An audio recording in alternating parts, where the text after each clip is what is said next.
Alexander Hamilton is one of the three most important members of the founding generation, and it could be argued that he is the most important member. His reputation has been revitalized since the 1990s, most conspicuously by Ron Chernow's runaway best-selling biography, and later by Miranda's Broadway hit musical Hamilton, but it was not always so stellar.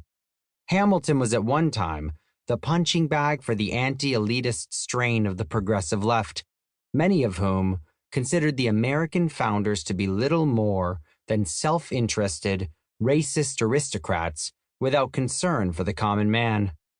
Never mind that the much-respected progressive philosopher Herbert Croly called for a federal government that mixed the activism of Hamilton with the democracy of Thomas Jefferson to create a real progressive agenda. Hamilton's ideas on federal power were as much a part of the Square Deal and the New Deal as Jeffersonian appeals to the common man.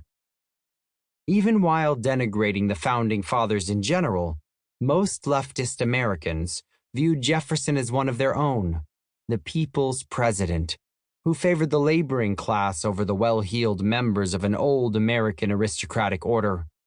Hamilton then took the role of villain, the greedy capitalist, lining up with American big business and special interests, the true architect of the ruinous American economic order that favors profits over people, money over man. This false narrative influenced generations of Americans, even those on the right, who began to see Hamilton and the Federalists as their intellectual forefathers.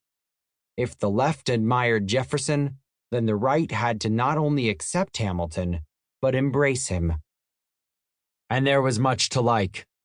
Hamilton, more than any other member of the founding generation, represented the real American ideal.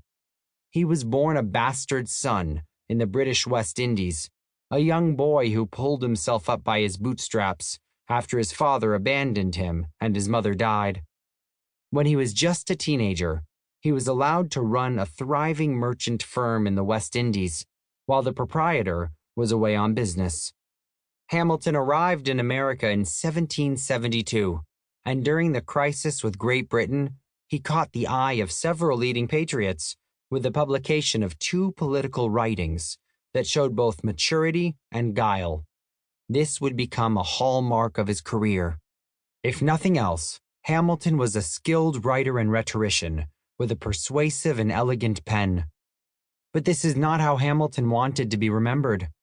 Like many young men filled with martial vigor, Hamilton wanted glory on the battlefield.